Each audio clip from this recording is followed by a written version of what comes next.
E hoje, no dia de hoje, aqui, Carla Esmeralda, minha mega parceira de 16 anos, nesse caminho que a gente tem em construir e exibir ideias, pensamentos, filmes sobre a infância e sobre a adolescência. Começa hoje o nosso segundo ano da parceria com o SESC.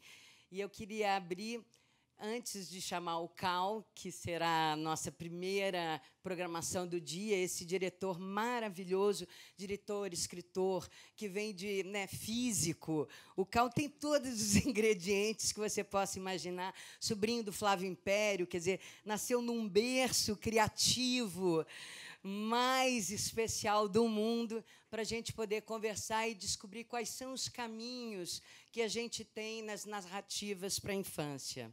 Então, por favor, põe uma pequena pitada do que é os últimos trabalhos, que são os últimos trabalhos do Cal, para a gente chamar ele.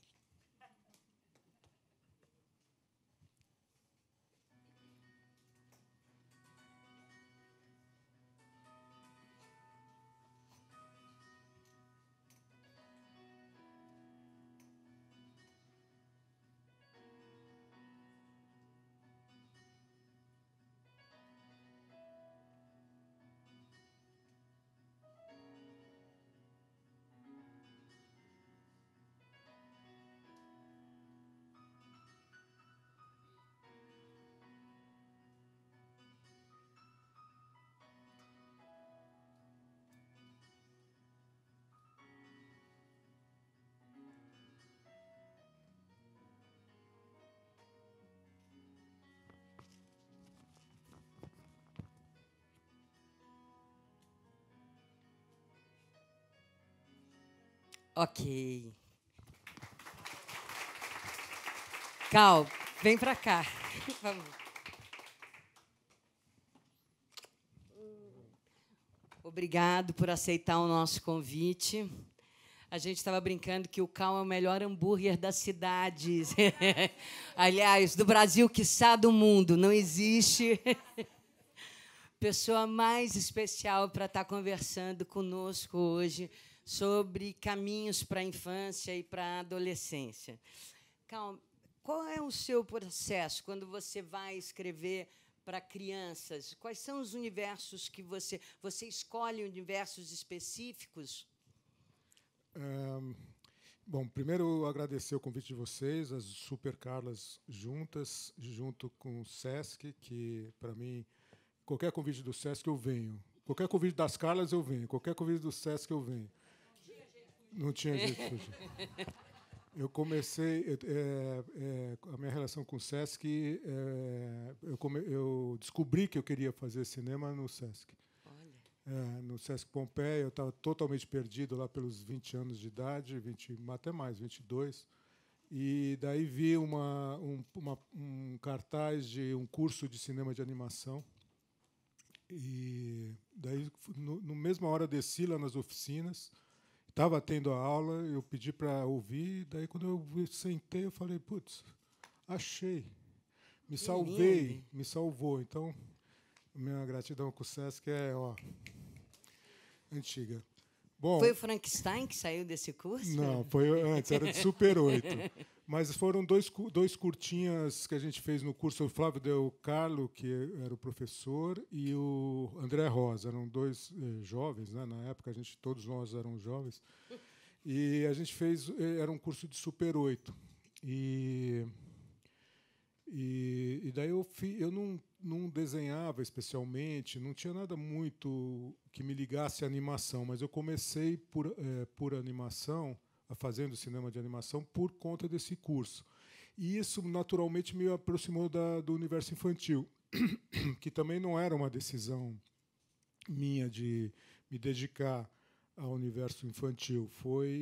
As coisas foram acontecendo assim, por fazer animação. Nesse curso a gente fez dois curtas de animação Super 8, que foram até premiados em festivais na época de Super 8, que não eram para criança, mas as crianças gostam, porque a animação atrai, né?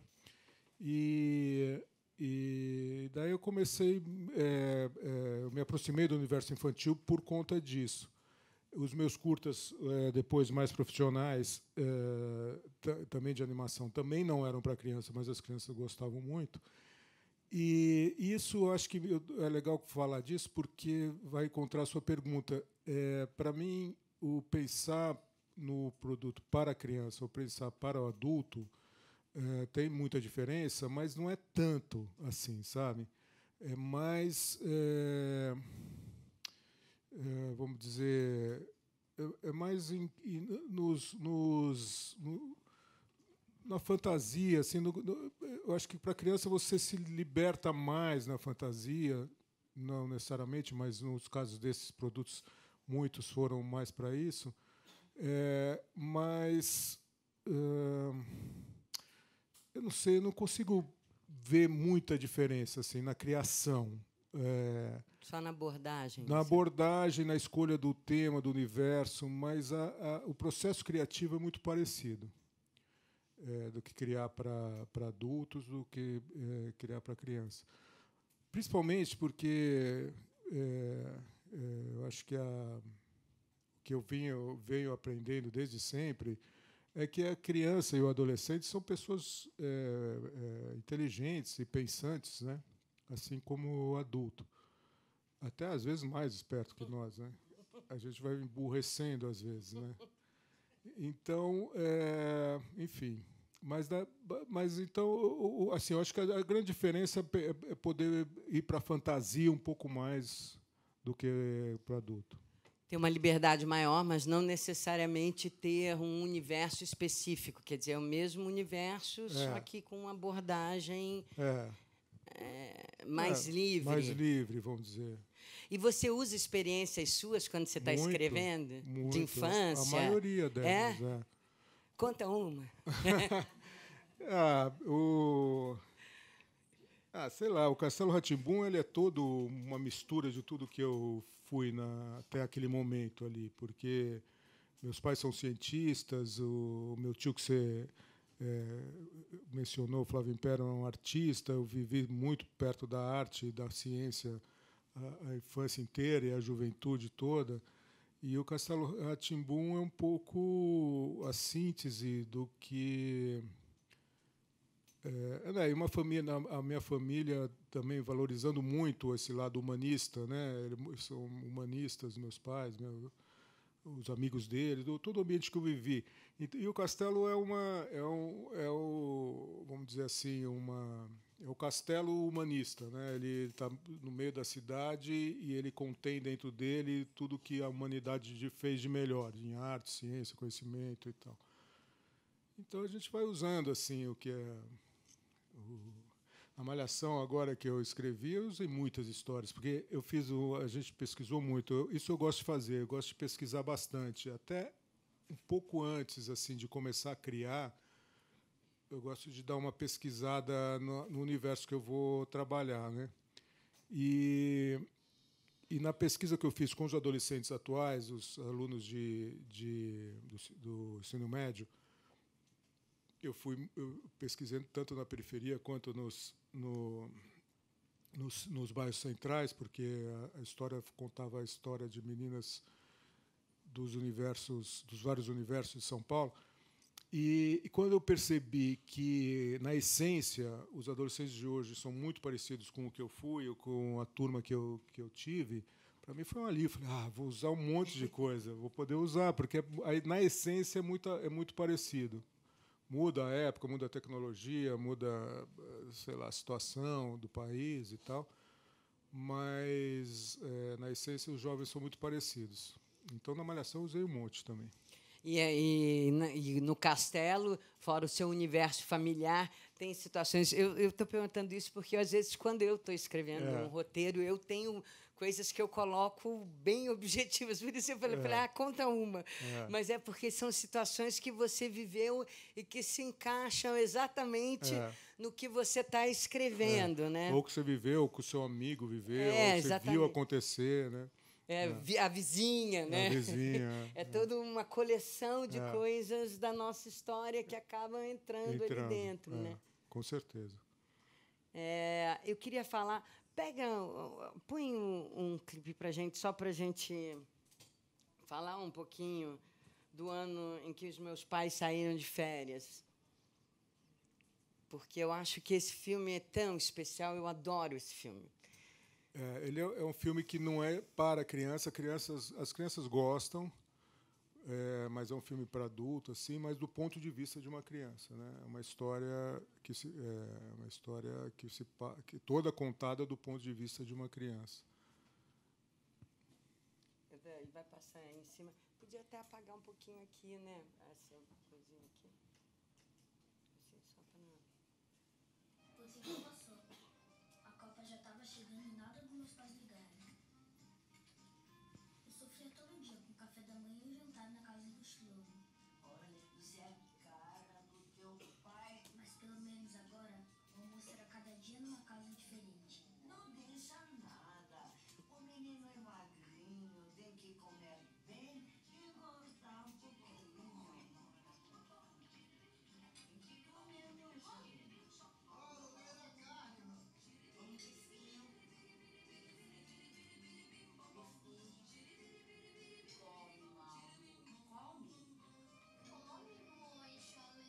Mochila é você. Esse Mochila que vocês tanto falam. Moisés foi um bebê de 3 meses de idade que os assassinos do faraó queriam matar. Então, a mãe dele colocou ele num cestinho e depois não viu nele. A filha do faraó encontrou ele e viu. E quando ele cresceu e ficou adulto, ele reencontrou a verdadeira mãe dele. Mas se eu sou o Mochila, quem é a filha do faraó?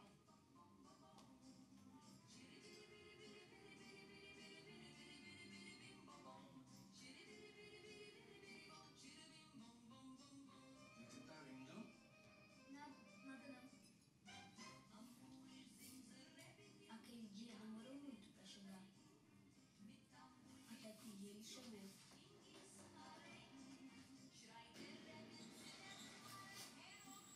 No dia 3 de junho de 1970, o Brasil inteiro parou. Eu adoro esse filme. Eu acho, porque é engraçado, ele me lembra um pouco Fanny Alexander na sua... Mas é verdade, na densidade que ele tem do universo infantil, que é isso, que são filmes que falam de crianças, mas que, ao mesmo tempo, as crianças criam imediatamente uma identidade com o filme, porque a maneira de contar é tão protagonizada pela criança que você não tem como, apesar dele não ser para a criança imediatamente se identifica com isso. Quando você estava trabalhando, porque exatamente você teve que fazer uma pesquisa grande ali, né, para voltar. O que mais te chamava a atenção dentro daqueles anos, pensando no universo de um protagonista infantil? Esse filme, a ideia desse filme veio um pouco quando eu li um livro do Luiz Schwartz, que na Companhia das Letras tem uma coleção que eu agora esqueci o nome da coleção, mas não importa. Mas são os livrinhos que os autores contam um pouco da sua infância. E o Luiz Schwartz fez essa mistura da família judaica dele, que quando veio para cá, com o futebol que ele gostava, eu acho que a política não entrava muito no livro dele. Mas me deu essa inspiração de falar sobre o que eu tinha vivido, que é a ditadura militar, que meus pais tiveram problemas lá. Mas então, são duas lembranças que eu tenho mais fortes daquela época, que é a Copa de 70, que a única vantagem de ter a idade que eu tenho é de ter visto a Copa de 70, porque isso eu falo para os meus filhos, isso vocês não viram. Mas no meio dos anos de chumbo, que era um momento muito conturbado, e eu estava começando a entender, quer dizer, eu não entendia direito o que era aquilo, né? Mas fui entendendo aos poucos. Então foi essa misturar o momento político do país, falar um pouco um pouco da minha experiência de quando meus pais foram presos, aliás, é mais traumática do que eu imaginava. É uma coisa que eu acho que ainda vou ter que falar, vou ter que fazer um outro trabalho para tentar me livrar desse trauma. Falar um pouco da herança judaica, que eu venho de uma família minha mãe é de família católica, meu pai é de família judaica. Enfim, falar um pouco desse caldeirão cultural que é o Brasil, naquele momento tão duro, e mais com aquele time daquela seleção brasileira que foi Então, é um momento muito ambíguo na minha lembrança, né? E é lindo, porque a construção que você faz é de memória mesmo. É, de memória. Apesar de não ser autobiográfico, ele tem algumas coisas que eu vivi, e principalmente o fato dos meus pais terem sido presos, mas não é autobiográfico. E a coisa do futebol, a minha relação com aquela seleção foi muito intensa, mas a parte judaica é um pouco da minha família é um pouco diferente do que eu vivi, não é? Então foi bom porque eu pude me distanciar um pouco da minha história, porque não é exatamente uma história autobiográfica. Eu tive o Cláudio Galperin, que é o correteirista, que trouxe muito porque se passa no bairro do Bom Retiro, né? Aqui perto, que é o bairro que era na época era o bairro de imigrantes judeus. Hoje são os imigrantes coreanos que estão lá. E então o Cláudio morou lá e também a mesma idade que eu. Então ele trouxe muito do bairro e contribuiu muito para a gente criar essa história ficcional com alguns elementos reais. O seu processo de escrever, como ele é? Você sofre ou você muito? Eu faço e refaço muitas vezes. E demora Quantos tratamentos muito. Você tem médico? Desse aqui? Não, desse filme foram muitos, foram mais de 10. Vai primeiro, segundo, terceiro, né? Cinema, televisão a gente não tem tanto tempo, então a gente não tem, não dá para fazer tantos tratamentos. Mas em cinema costuma ir longe, assim. Os meus filmes tiveram muitos tratamentos. Mas quando eu perguntei se você costuma sofrer, dentro do processo de criação mesmo, ele é de escrever e reescrever, é um sofrimento ou é melhora? Joga tudo no lixo, vem para uma outra coisa. Tem momentos que é de sofrimento, você tem que jogar tudo no lixo, você fala, ai, caramba. E tem momentos de prazer, você fala, achei, consegui e tal, achei o problema e resolvi, ou tive uma ideia mais legal e tal. Então, é uma montanha-russa. E você, por exemplo, você insere coisas novas quando você está, depois do roteiro feito, se aparece uma ideia, se você tem uma outra compreensão da cena, você vai lá e faz essa cena e põe ela ali? Sim. Porque, às vezes, a gente só percebe depois de... Né? Não, pois é, acabando assistindo essa cena, eu falei, mas por que tem essa voz over? Não precisa desse over. Você vê? Agora não dá mais tempo, mas não precisava. Estava claro, eu vi aqui claramente que não precisava. É engraçado isso, né? Você não porque para a de distância ver, vai dando melhor você não ver visão. o que você fez. Eu raramente vejo, porque senão você fica... Você quer mudar você sempre, quer mudar, né? Você mas tem não pode ponto, mais. não pode mais. Não pode mais. Ficou congelado ali, né? É. Eu tenho um pouco essa sensação. Se nossa. deixasse, eu estava cortando na hora que estava projetando. Né? Você fala assim, não, aquilo não, poderia ser... É engraçado, porque vai amadurecendo a visão que a gente tem sobre o que a gente fez. Claro. Né?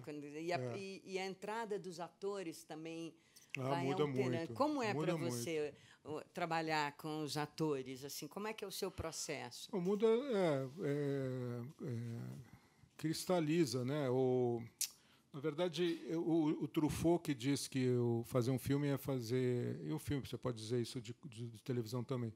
Fazer um filme é fazer 3 filmes. O primeiro é o roteiro, que que você trabalha e acha que aquilo é a coisa mais importante do mundo, e é de fato, mas e você faz, refaz e tal. Daí, quando você vai para a filmagem, que chegam os autores, os atores e os cenários e a maneira de filmar, a equipe que te assessora, daí você fala, nossa, isso aqui é muito mais importante do que o roteiro. Aqui que a coisa está acontecendo e tem que mudar a coisa. Por exemplo, nesse filme, o roteiro estava escrito que o garoto era um garoto franzinho, meio fraquinho assim, e a menina que ele encontra no bairro do Bom Retiro era uma menina já mais velha que ele,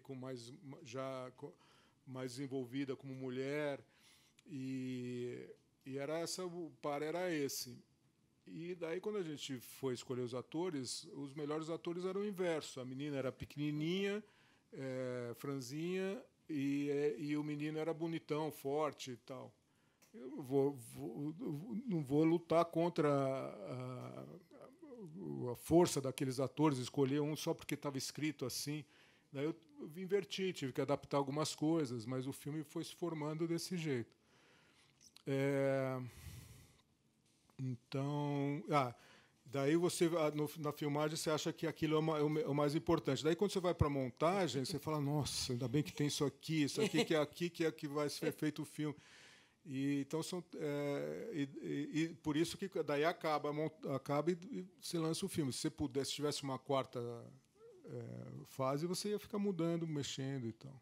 Porque vai aprimorando, na realidade você tem densidades. Vai construindo, né? Vai construindo, porque do papel tem que passar para a imagem e depois você tem que editar a imagem, né?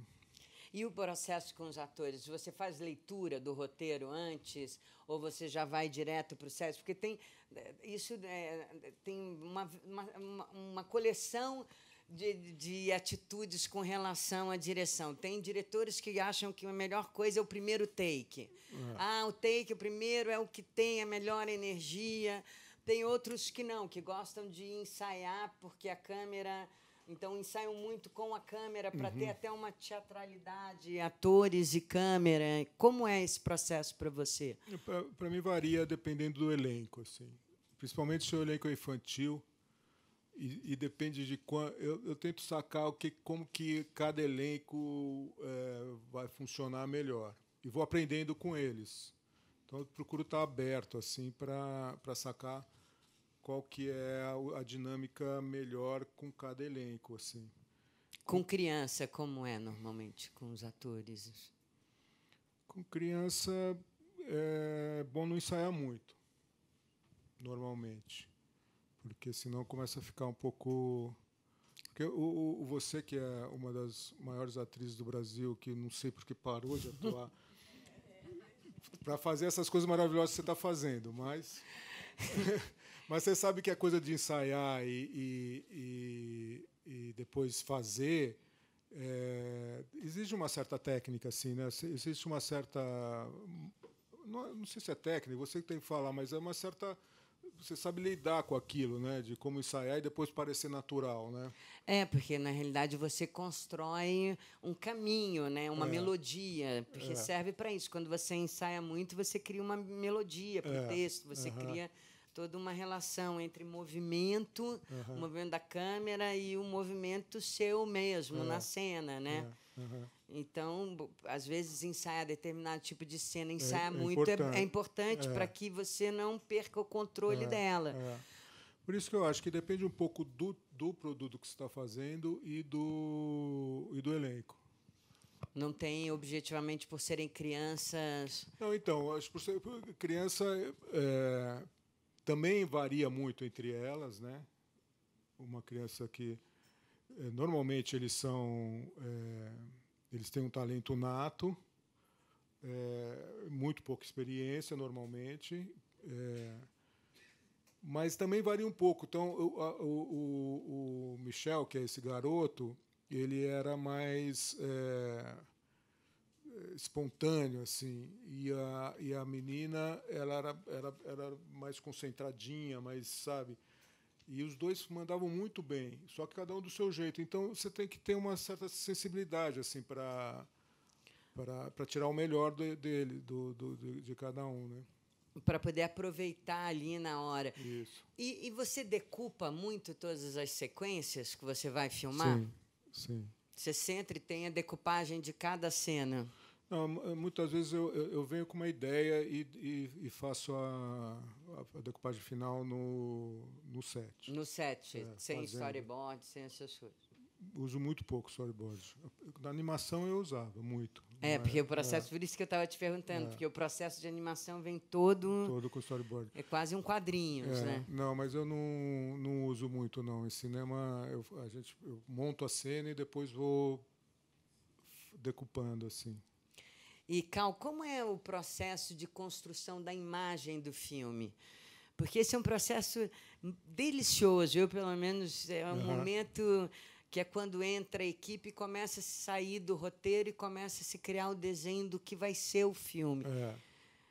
Como é esse processo para você, nas diferentes linguagens? Porque você vai bem diferente. Você vai de um realismo a uma coisa muito teatral, muito...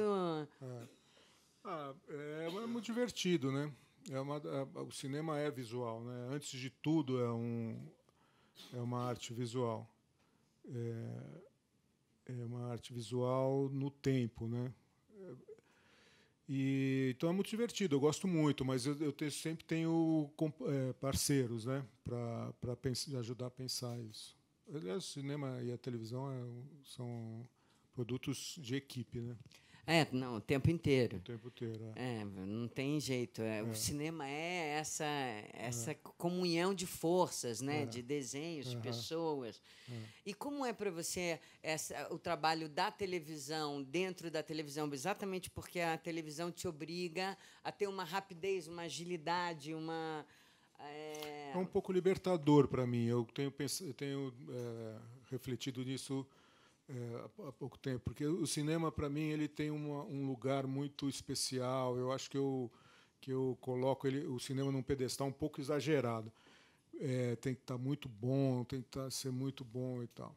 E a televisão, para mim, é mais relaxado, assim, porque como se fosse um livro e uma crônica de jornal, quase. Talvez, porque a televisão...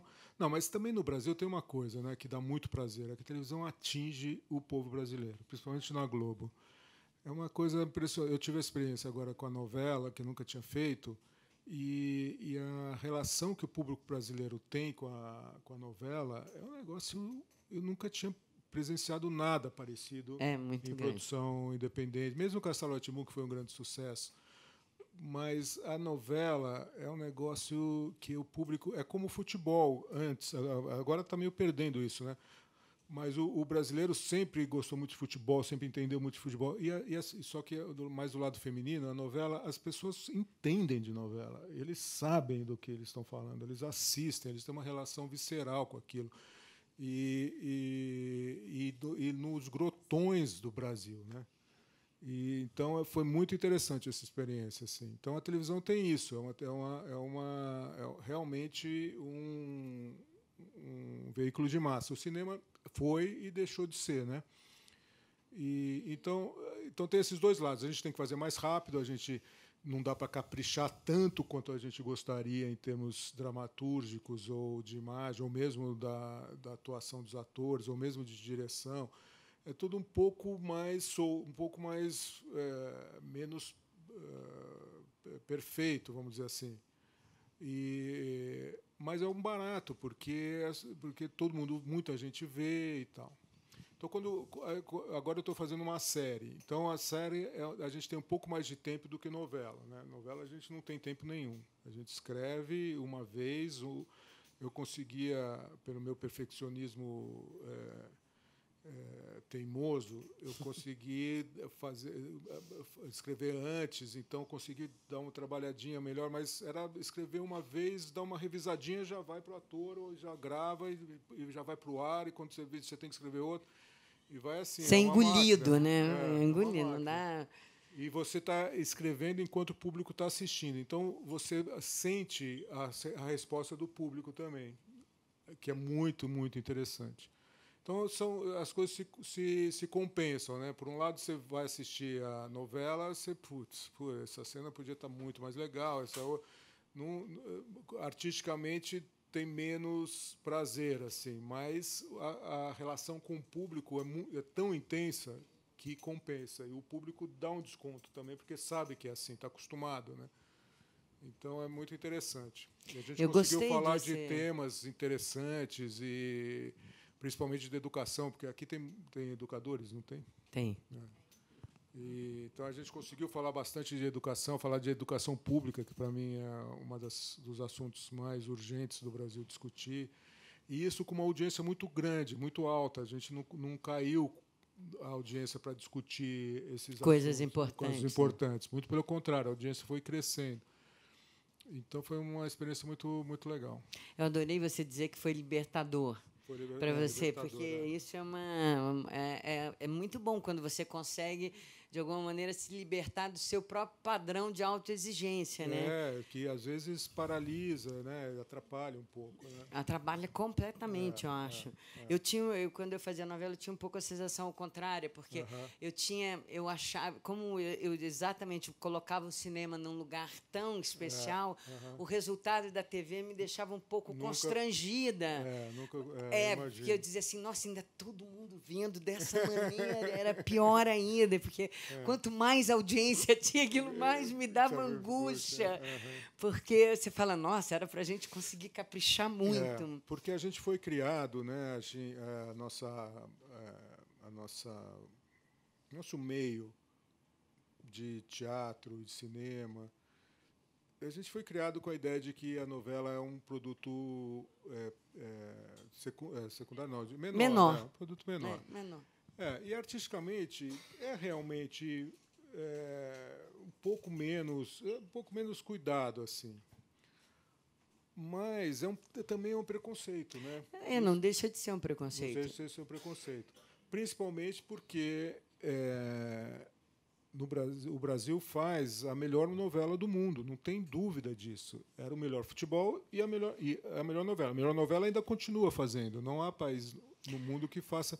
Não há país que tenha a Carla Camurati como atriz numa novela. Não tem isso. A diferença de elenco, né? Porque o melhor elenco do Brasil faz novela. Então, isso já dá uma diferença absurda.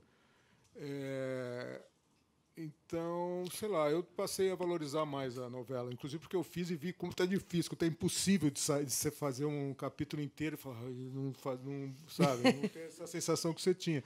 Mas, de qualquer forma, é um produto muito importante para o país. Eu acho que ele foi, durante todas essas décadas, é o produto que mais forma a cultura audiovisual do povo. E acho que tem que fazer da melhor maneira possível. Eu acho que é importante, quando você fala que consegue colocar assuntos que têm conteúdos que são importantes para serem discutidos e que isso sobe a audiência. Isso também é libertador para a própria televisão, porque a televisão se sente segura. E a gente não pode falar, porque se hoje a gente sabe alguma coisa da literatura brasileira, é por causa da televisão. Né? Quem é que fez Jorge Amado? Quem é que botou esses autores todos, senão a televisão? Então, sem desmerecer, mas é porque existe mesmo essa relação de você ficar no cinema, a ideia de você construir pedacinho a pedacinho, decupar absolutamente tudo. E depois, quando você é obrigado a ter essa agilidade que a televisão te impõe... E se pensar também a moda agora em televisão, que eu acho ótimo, eu adoro, são as séries, né? E as séries são um produto que você consegue caprichar melhor, caprichar muito mais do que a novela, né? Porque você tem mais tempo de fazer, são menos capítulos, são menos episódios, né? No caso das séries. E tem mais dinheiro, quer dizer, tem mais dinheiro por capítulo, eu não sei, isso eu não sei dizer. Tem. Né? Na média tem. Na média tem, E as grandes séries, mas se você pegar as grandes séries, mesmo as grandes séries, para mim a melhor série que até hoje ainda é uma antiga que chama Sopranos. A dramática para mim é a que é mais legal. Se você pegar Sopranos, ela é uma novela no sentido da narrativa, assim, sabe? Só que ela é feita com menos capítulos cada temporada, então, e mais caprichado, então é muito mais gostoso para a gente, para o nosso padrão, assistir, porque é mais caprichado. Os atores têm mais tempo de fazer melhor, os diretores têm mais tempo, o roteiro é muito mais bem amarrado, e os diálogos são melhores e tudo. Mas, na essência, ela também é um folhetim, de certa forma, sabe? Então, na essência, as novelas brasileiras têm histórias muito boas, só que é feita muito na correria, porque tem que passar todos os dias, e tem que ter muitos capítulos para a grana valer a pena. É uma questão. E a própria de formato. repetição da dramaturgia, que eu acho que é o mais delicado, que na série você tem menos. Isso, Numa novela você repete a mesma cena, você fala, nossa, eu já fiz 5 vezes essa cena, onde você fala mais ou menos a mesma coisa, entendeu? Imagino. Mas porque é o processo mesmo. E é um pouco como eu acho que isso está mudando um pouco agora. Eu sinto na novela? Na novela, que está se repetindo menos, mas tem que repetir, segundo os teóricos e os práticos, na verdade, porque passa todos os dias e a pessoa não consegue assistir tudo, tem que isso que eles dizem, que tem que, na realidade, você tem que voltar à problemática várias vezes, porque se a pessoa perder, ela não... Mas a novela mexicana é o contrário, né? Você novela Xpita, você olha, sei lá, esses capítulos são radicais. Em um capítulo acontece 50 mil coisas, né? No casamento. É uma loucura. Eu gostava de assistir, porque para você ver essa diferença na relação da dramaturgia mesmo. Porque o que eu acho que é interessante na televisão, eu nunca dirigi televisão, né? Que nem você, eu só fiz televisão como atriz.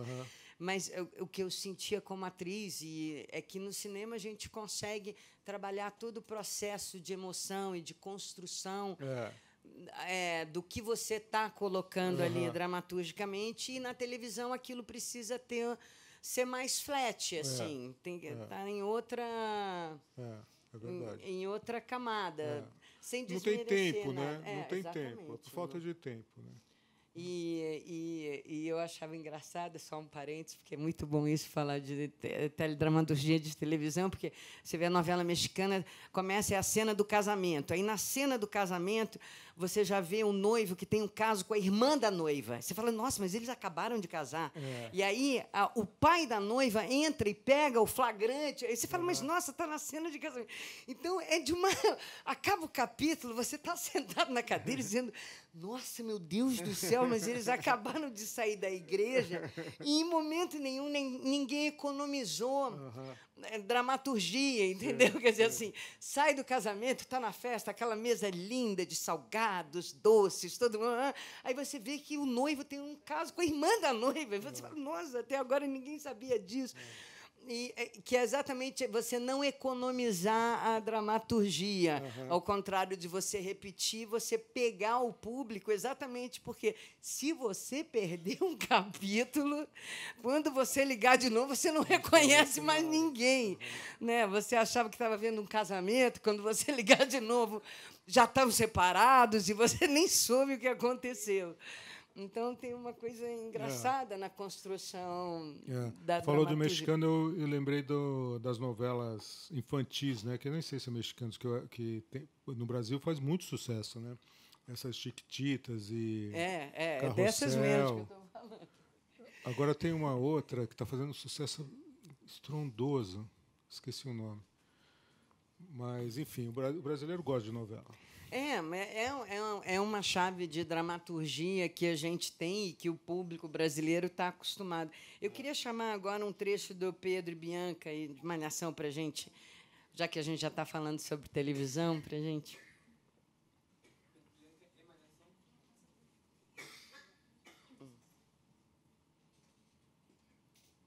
Vou apagar aqui só para passar melhor.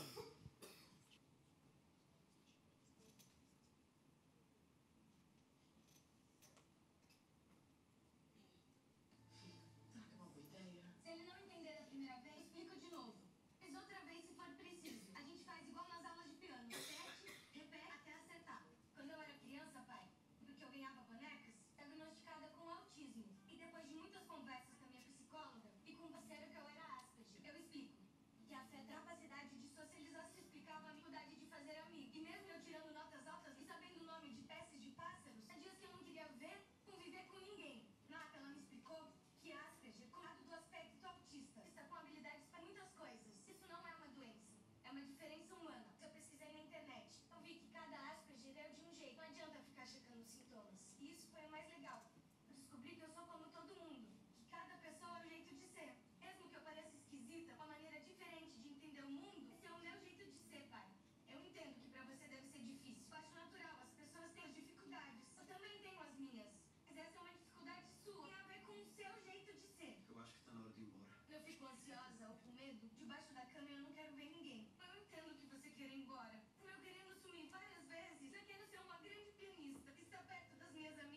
Esses soquinhos não é do autismo, é uma falha técnica.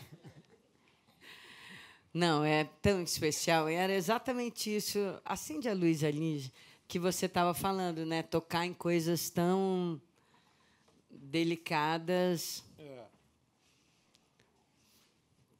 Então, a série que a gente viu antes, que é o Pedro e Bianca, é uma série que eu fiz na TV Cultura, que Ganhou o Emmy. ganhou o Emmy.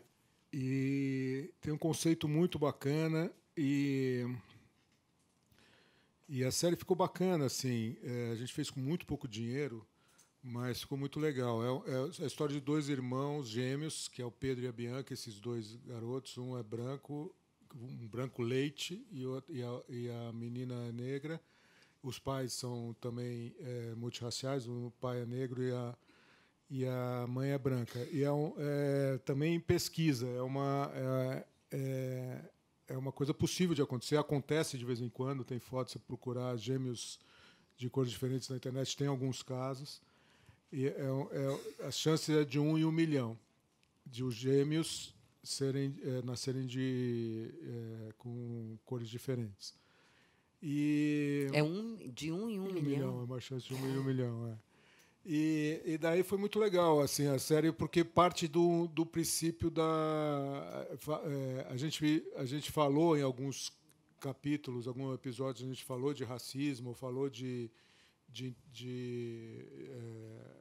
diferença de cores e tal, mas não precisou falar sempre, porque o conceito já fala de como ser como a diversidade é bacana, é importante e tal. E foi uma pena que a gente não conseguiu ainda fazer uma segunda temporada, mas quem sabe um dia a gente consegue. E tem uma linguagem tão especial, né?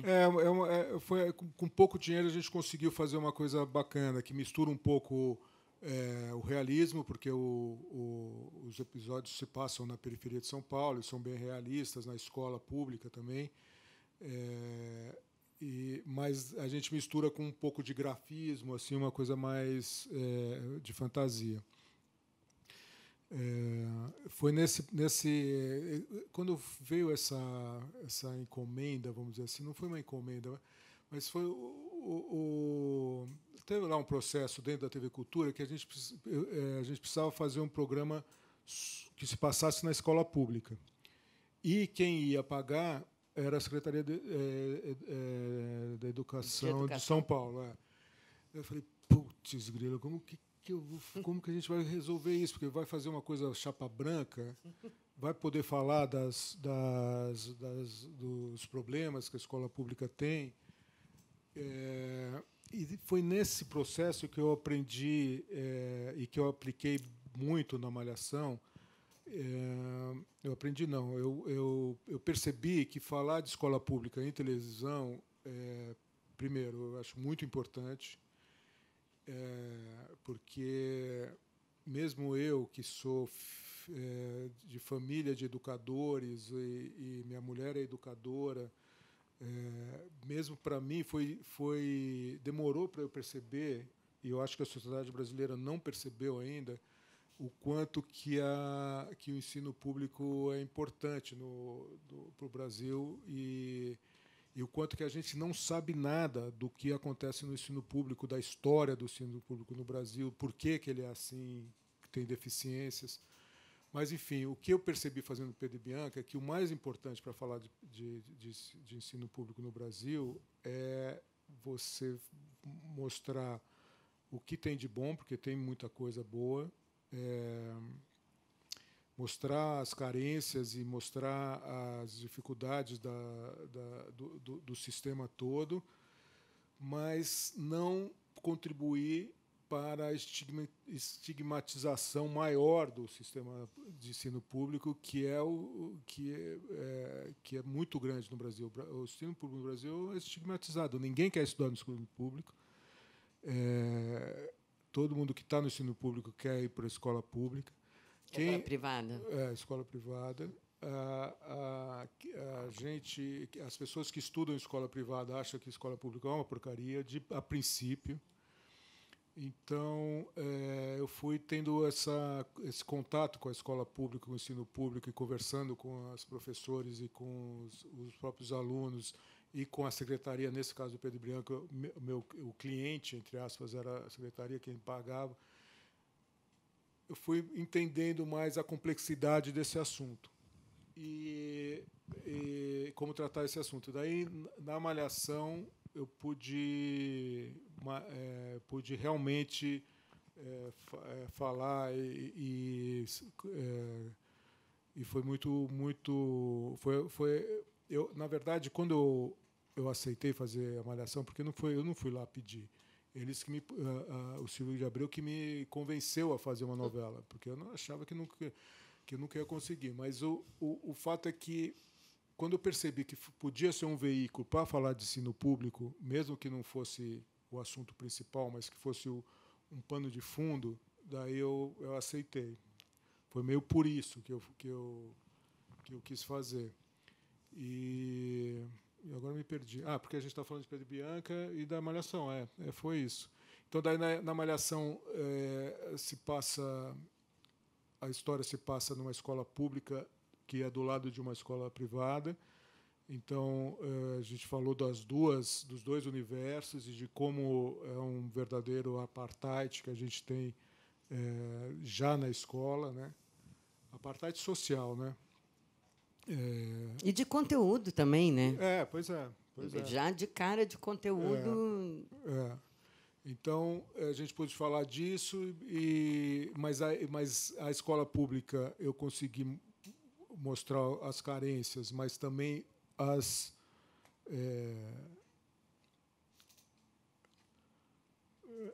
como uma escola pública pode ser boa, e há muitas, não são poucas, há muitas escolas bem razoáveis que, se tivessem um pouco mais de condições, seria ainda melhor. Enfim. Você estudou em escola pública? Eu estudei a vida inteira em escola pública. Legal. Eu só estudei 5 anos só. A minha formação é toda de escola pública, até o ginásio. Quer dizer, na época que eu fiz o primeiro ano, ainda peguei, depois peguei a reforma. Isso. Já era 7ª, 8ª, mas eu sempre fui escola pública. Isso. Eu saí da escola pública justamente na reforma. Que daí a minha escola, que era pública... Que olha que loucura. Por isso que eu acho que a história da educação pública tinha que ser divulgada no Brasil muito mais do que é. Eu estudei um pouco para fazer esses dois produtos, mas nesse momento em 70, eu acho que é 72 para 73, 72, a minha escola pública que eu estudava era muito boa, era uma escola referência, assim. E daí teve essa reforma, ele ia do primeiro para a 4ª série, era o primário que chamava, primeira a 4ª série. Daí, quando eu cheguei na 4ª, teve que ter a 5ª para depois ter a 6ª, a 7ª e a 8ª. Por quê? Foi uma reforma, pelo que eu estudei, mal feita, mas com uma intenção boa, porque era universalização, até a 4ª série, naquele momento, era obrigado os alunos, toda criança ir para fazer o primário no Brasil. Aí passou a ser a criança tinha que fazer o ginásio até o ginásio no Brasil, uma obrigação. Isso é bom, só que foi feito mal feito. Então a minha escola, que tinha classes da primeira à 4ª série, teve que fazer até a 8ª. Então teve que dividir com tapume, foi ficando precário o negócio. Daí caiu muito a qualidade, daí minha mãe me sugeriu que eu saísse, e eu saí. Hoje, essa mesma escola está super boa de novo. Então, enfim, eu sou um tropeço e tal. Mas o que eu acho que o que eu procurei fazer nessas 2 séries, mas principalmente Malhação, que eu estava ainda com mais consciência e com alcance muito grande na TV Globo, com 20 milhões de pessoas assistindo todos os dias, no Brasil inteiro, foi de tratar a escola pública sem estigmatizar, mostrar os defeitos, mas mostrar a importância e mostrar que coisas boas ainda são feitas.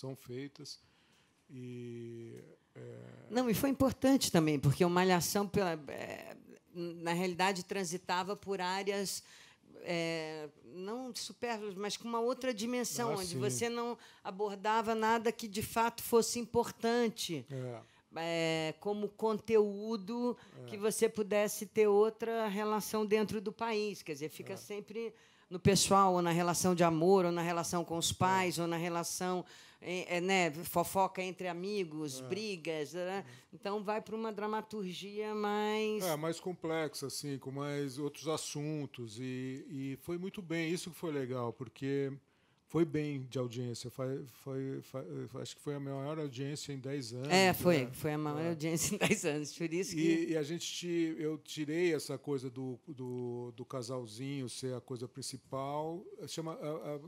A novela chamava Viva a Diferença. Né? Então, eram 5 meninas muito diferentes entre si, de background diferente. Uma morava na periferia, outra era autista, outra era mãe solteira, a mãe adolescente, tinha uma japonesa e uma patricinha, mas só com uma patricinha bacana.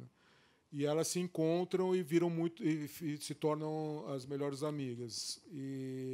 Então, a partir daí que a gente foi discutindo de uma maneira muito natural, porque a essência já é a gente foi discutindo as coisas do Brasil, porque os problemas problemas reais viraram dramaturgia. Porque a gente estava lidando justamente com isso. Isso mesmo. Não, foi muito legal. Mas isso que é interessante, que a coisa já te traz os temas e os temas entram. Então, porque daí me falavam, você está fazendo um negócio cheio de merchandising social. Eu falei, não estou fazendo merchandising social nenhuma merchandising social, porque está tudo dentro da história. Né? Isso que eu acho que é importante. Isso que foi uma construção importante. Porque o autista estava dentro da história, ela ser autista, e não estava... os conflitos de classe estavam dentro de classe social, né? Estavam dentro da história. A coisa da escola pública estava dentro da história, não parava não parava a história para fazer um merchandising. Estava dentro da história, as coisas foram acontecendo assim. Agora eu vou abrir para a plateia, porque para saber se alguém quer perguntar alguma coisa. Bom dia. Eu vou passar então o microfone, caso alguém queira fazer uma pergunta, é só levanta a mão. Para quem ainda não assinou, a gente está passando só um termo de autorização de imagem e de som, porque está sendo filmado. Então, caso alguém ainda não tenha assinado, só dá um sinal, depois assina aqui comigo. E só a título de curiosidade, Cal e Carla, aqui no CPF a gente programou um ciclo sobre telenovela e sociedade. Olha, que delícia. Só para discutir isso. E hoje, coincidentemente, que é o último dia desse ciclo, a aula vai ser sobre a internacionalização da telenovela brasileira e o consumo de novelas mexicanas no Brasil. Olha, estávamos falando disso agora. Precisa pôr as novelas turcas, elas estão chegando. As novelas Netflix são um sucesso. Olha, gente. Parece que são boas. Primeira pergunta? Não? Alguma pergunta já?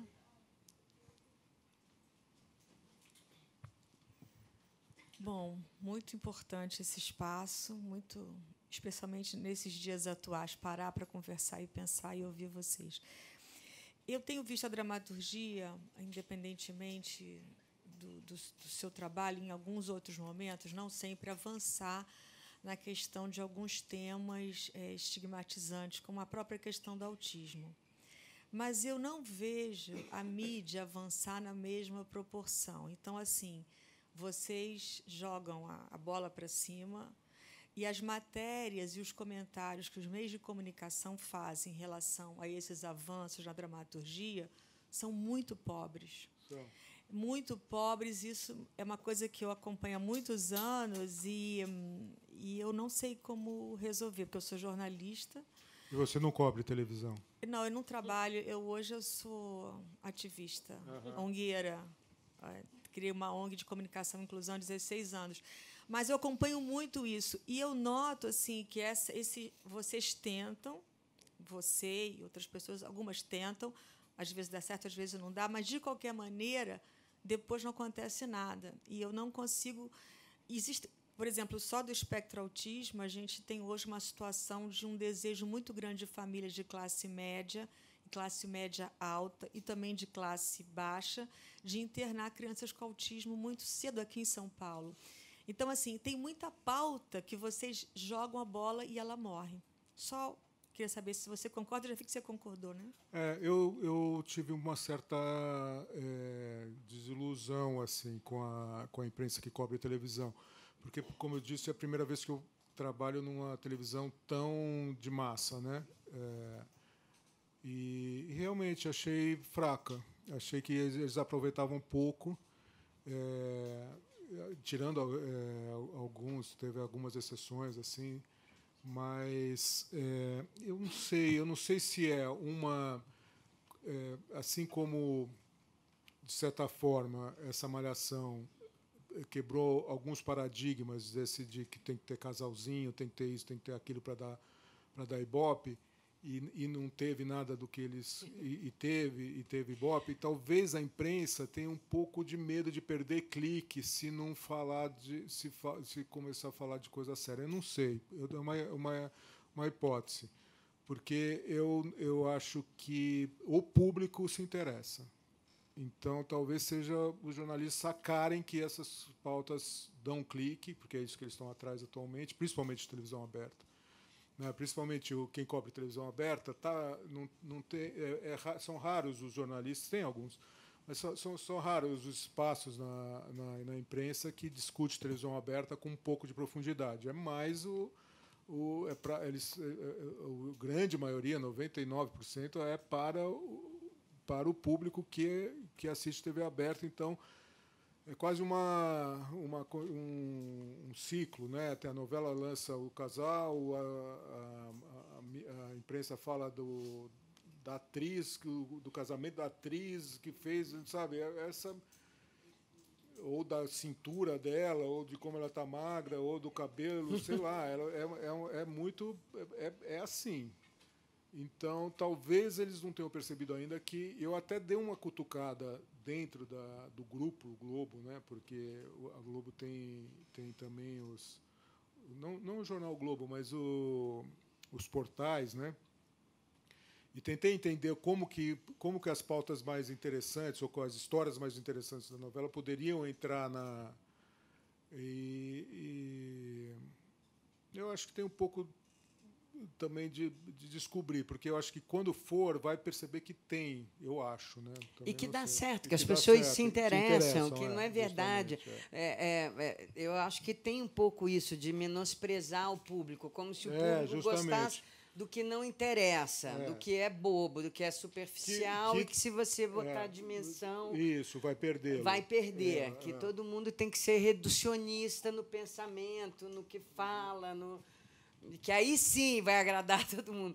Eu acho que isso é um pouco uma fantasia que a imprensa tem. Eu não sei, eu concordo com isso. Um acomodamento, né? Porque, falando da cintura da Marquezine, vai dar clique.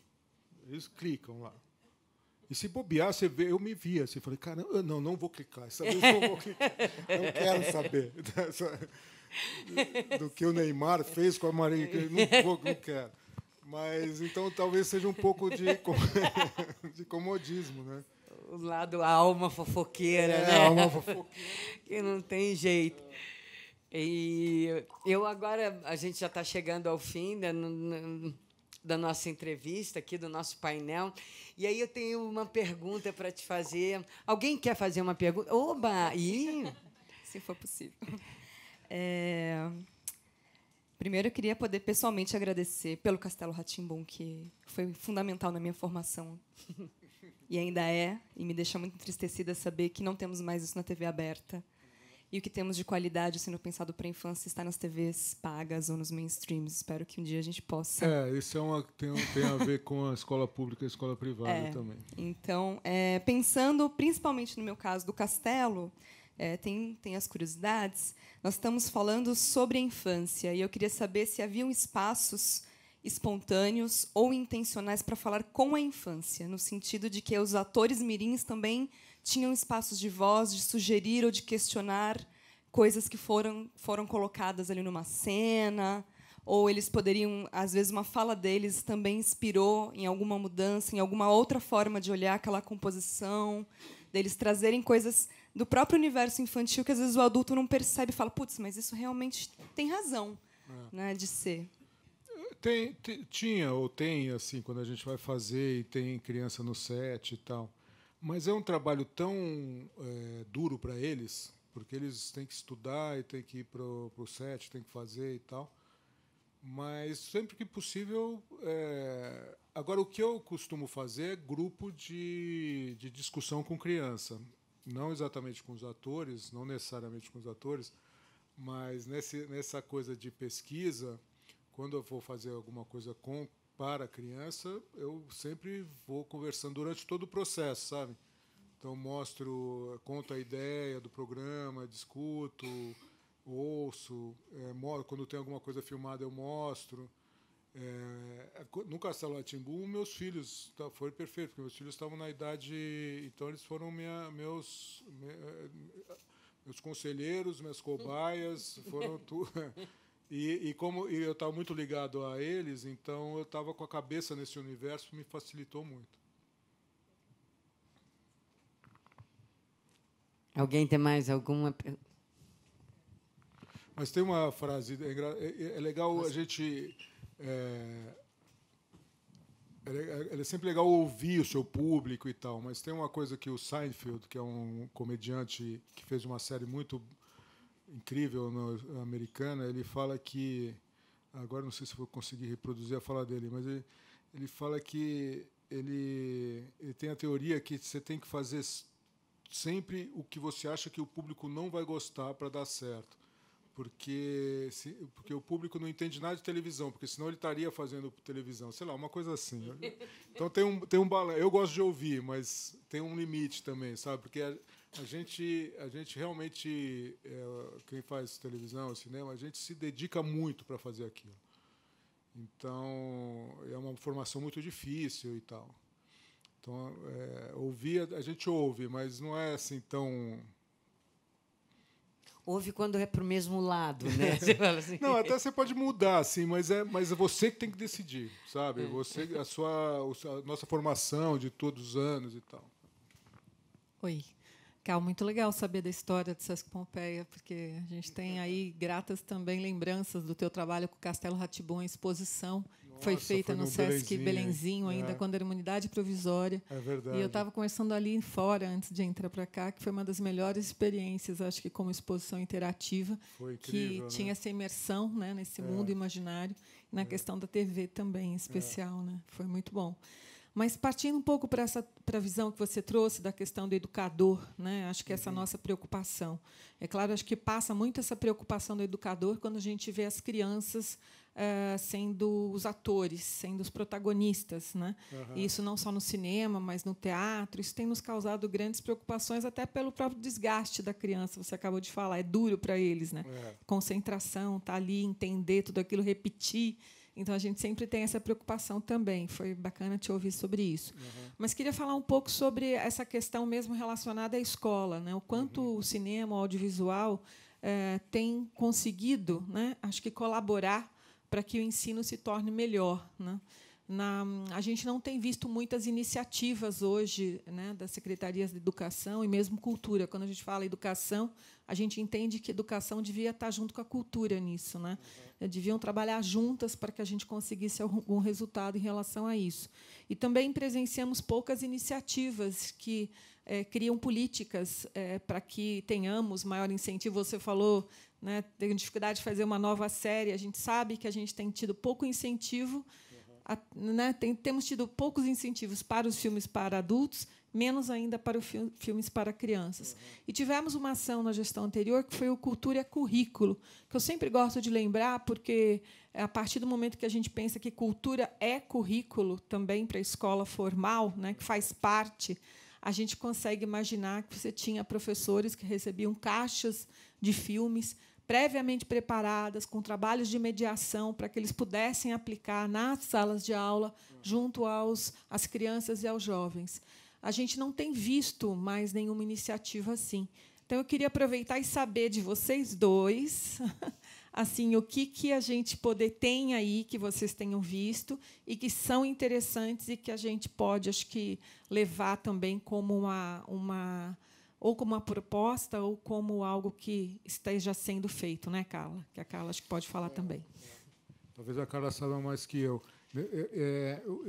O que eu estou me dedicando assim em pensar é como a cultura e a mídia e a televisão, principalmente, mas pode colaborar para despertar na sociedade a consciência da importância do ensino público. Porque eu digo ensino público porque mais de 80% da população vai no ensino público. Então, eu tenho pensado e tenho feito projetos nesse intuito, assim, de como que a gente pode, a cultura e a mídia pode colaborar nesse sentido. O inverso, quer dizer, o inverso não, esse outro modelo, que é como a cultura entra na escola, isso eu não tenho muitos dados mesmo. Não, na realidade, o Festival Infantil faz um pouco isso. A Tela na Sala de Aula, que é o nosso projeto social, é exatamente isso. Ele pega os parâmetros curriculares, as BNCCs, hoje a base curricular, porque com a reforma as PCNs viraram BNCCs, que são as bases do currículo, porque, por incrível que pareça, o Brasil não tem um currículo único. A gente não tem um currículo único de educação para o país. Então, isso, de alguma maneira, é um problema. E a Base Nacional Curricular, que são as BNCCs, hoje estabelecem alguma coisa que é uma base, mas que ocupa apenas 60%.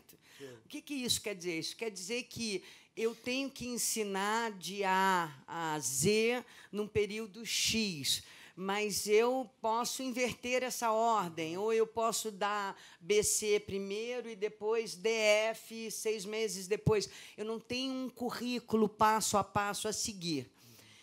Isso é uma coisa interessante por um lado e uma coisa terrível por outro. Por isso se criou o Enem, porque o Enem vai lá e faz com que você, o Ministério da Educação, consiga ver o que as crianças sabem dessa base curricular.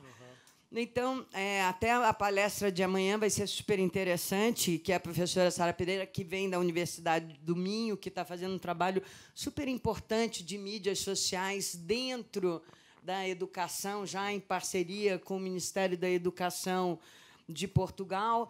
E a gente está tentando exatamente isso. Eu ia te fazer essa pergunta, sensacional você ter falado, porque eu ia te perguntar se você acha que o audiovisual deveria, hoje, da maneira que o mundo está, a reforma que a gente fez tão radical de ensino, como você é um diretor que gosta de educação, eu também adoro, se o audiovisual não deveria estar dentro da educação fundamental, se as crianças não deveriam aprender a lidar, porque a sensação que eu sinto é que não é uma questão da gente gostar ou não gostar, não entra mais nisso. O mundo virou uma página, o papel virou uma tela.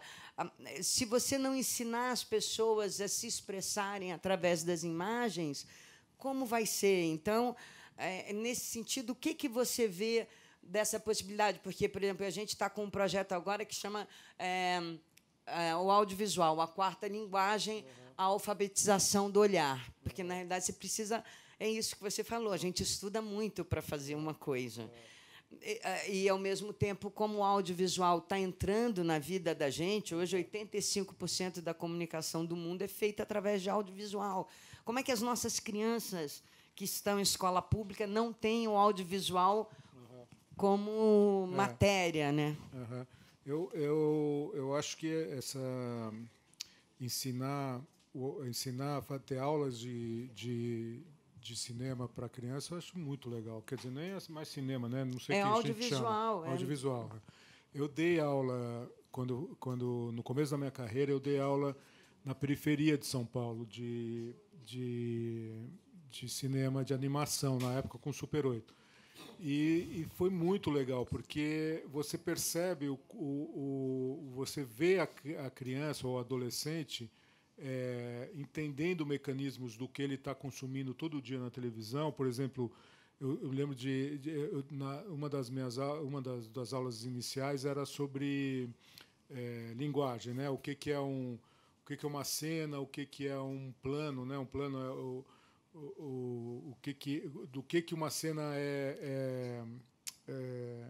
formada, e daí os cortes, tem um corte aqui, daí cortou para lá, daí cortou para cá. E assim, você vê as crianças falam, nossa, olha, tem isso, eu não tinha percebido que cortava do plano do fechado para o aberto. Então a pessoa vai percebendo o que ela está consumindo, né? Então eu acho que para formar o cidadão é muito interessante, porque eles passam a ter muito mais senso crítico sobre do que eles estão vendo, né? Então, eu acho muito, muito legal. E, atualmente, eu acho que já além do audiovisual, teria a tal da programação, né? Você sabe programar alguma coisa? Não, mas com isso está iPad na sua mão. nesse tá no pacote de pacote, coisa. Quando você põe o audiovisual como linguagem mesmo. É uma quarta linguagem que hoje está no mundo e que você tem que absorver ela para dentro das escolas, porque senão a gente vai ter os analfabetos digitais. Você vai ter as pessoas que... Eu me considero analfabeto, porque eu não sei programar. Você sabe programar? Porque, na realidade, a gente precisa colocar esse assunto, o audiovisual e o cinema, dentro da escola, né, como expressão. Eu acho muito, muito legal. Bom, então, ninguém mais tem nenhuma pergunta. Eu queria agradecer ao Cal. Eu que agradeço, Carla. Muito Foi legal. uma delícia. Muito obrigado por ter você. vindo aqui com a gente. Muito obrigada a vocês. Obrigado, Sesc. E até depois do almoço, gente.